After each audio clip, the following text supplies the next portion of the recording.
Right, hi. I just want to do a quick video just to talk a little bit about engagement between yourselves and your tutors or your trainers or anybody who is your mentor or whatever when you're in when you're training up. Now, I spend a lot of time on LinkedIn and Facebook and Instagram and Twitter, often just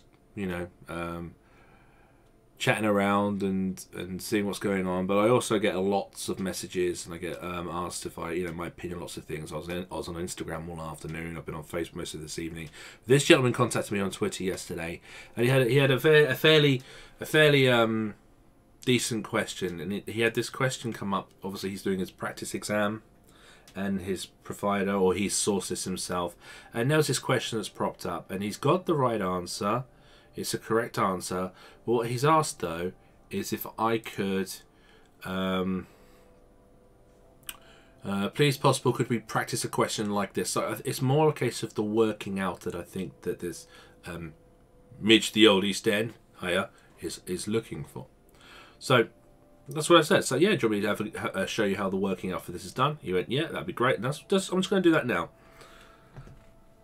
So this is just an example of just simple engagement that you should be receiving from your training provider. And if you feel that the training provider is just giving you questions and not giving you further support, it's important to let them know, because they do need to prepare you for assessment effectively. And your preparation for assessment is not if you're passing the practice papers. The preparation for the assessment is if you are comfortable to be subjected to the assessment, okay, down to your knowledge of the regulations. So I'll always offer assistance where I can, though. That's not a problem for me. So that's the question here. So we've got a single phase load of 13 amp. Now, this is a cable calculation exercise. I did cable calculation, I believe it was in episode 12 when we introduced it, mainly in sections 523, 525, the cable calcs and volt drops. I think that's episode 12, so you can always go there and see a bit more of this, or I can do some more videos on these if you feel that they're useful. This question comes from that, and it initially gives us a single phase load of 13 amps. So I know that's a design current IB. It tells me that there's a 15 amp BS1361 fuse. So I know 15 amp is the IN, which is the nominal current of the protected device. And I know the protected device type is a BS1361. Happy days.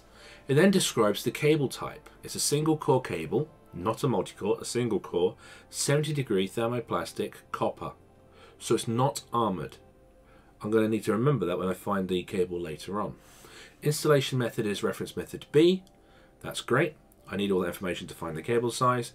But then in this example, there's been, I've already been provided the rating factors. I've been told there's a grouping factor of 0.7 and there's an ambient factor of 0.87. So I don't have to look for those, which is helpful.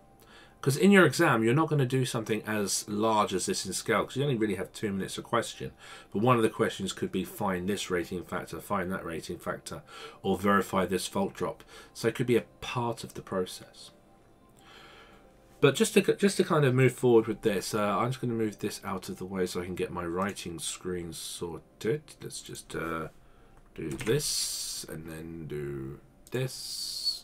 So we can read it and I can write it. That's fine. That's what we want. So yeah, all the currents can be confusing, especially if you're not familiar with or you can't remember the design so well. So let's just remind ourselves what we had in introduced in the regulations. So we had this thing. This was initially introduced in the protection against overload in section 433, where we had to remember the design current, IB, which is power over voltage, which in this case is 13 amp, must be less than or equal to the nominal current of the protected device. That makes sense. Which in this case is 15 amp, which must be less than or equal to the selected cable's current carrying capacity, which we don't know because we are here being challenged to find that. So before we do that, we've got to obtain a value to select IZ, and we select IZ with IT.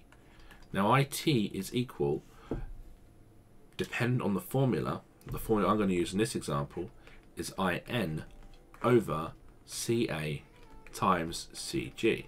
And the reason I'm going with this formula is because it says in this question that overload protection is to be provided.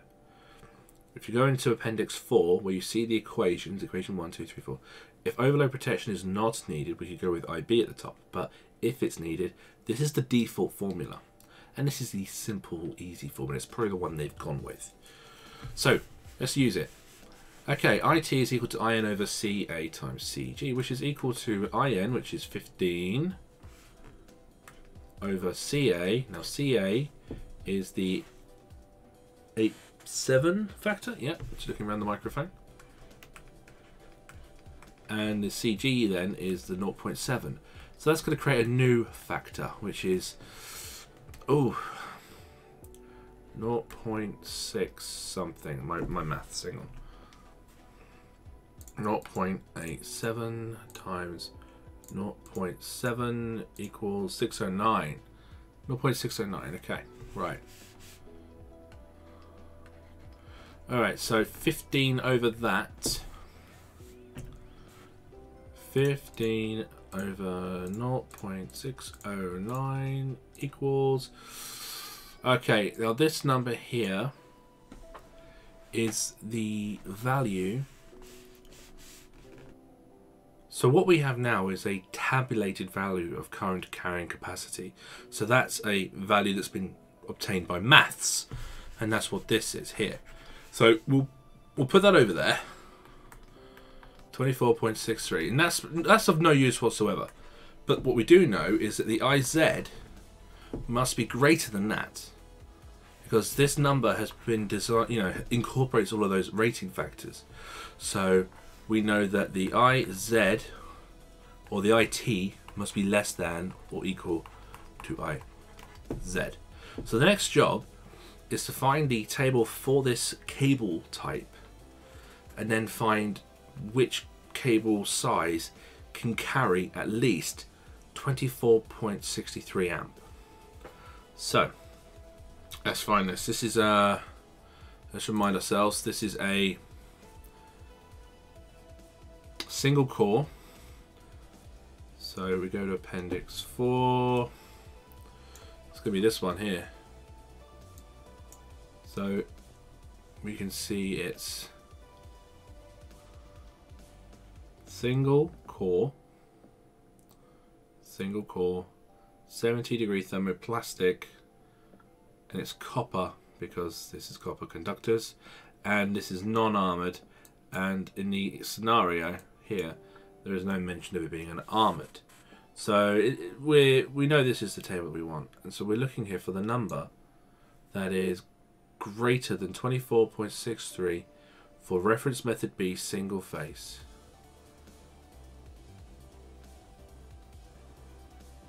Okay, so we've got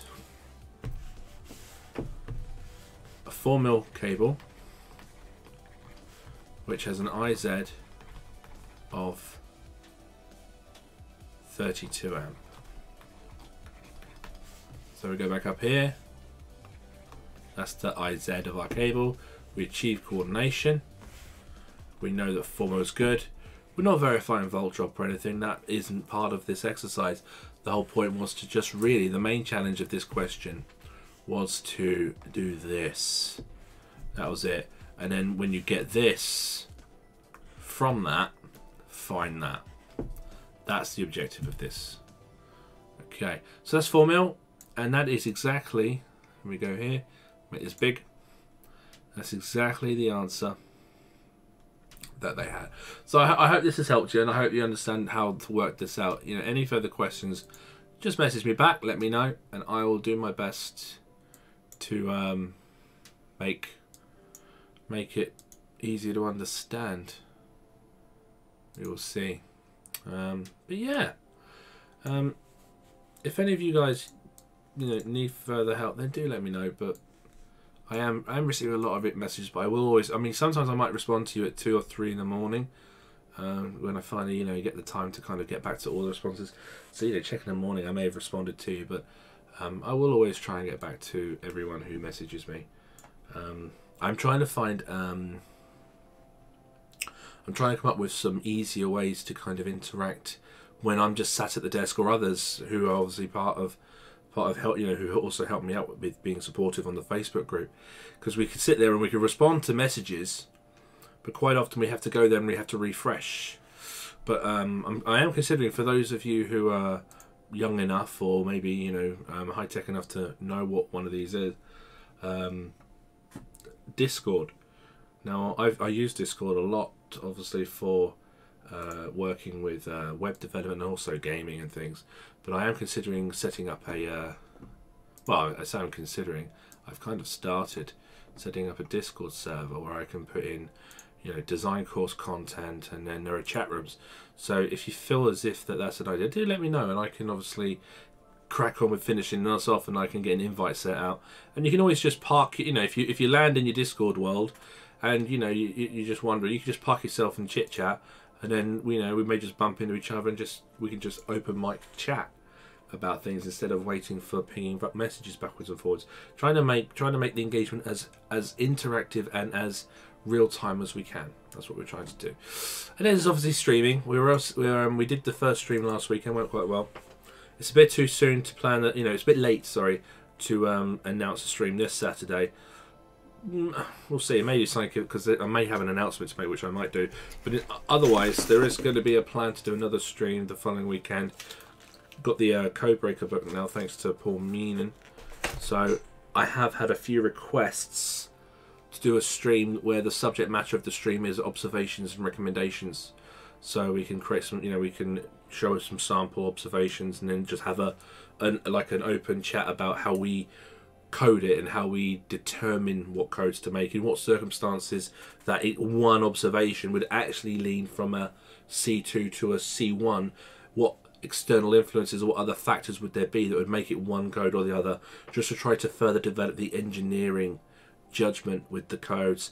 That's probably going to be the subject matter of the next stream, which will be the weekend after next. But yeah, any other ways that we can improve engagement, or we can make this more beneficial for you, just let me know. All right, that goes to everybody. And as for you, mate, if this helped answer the question, then I'm glad I could help. Cheers.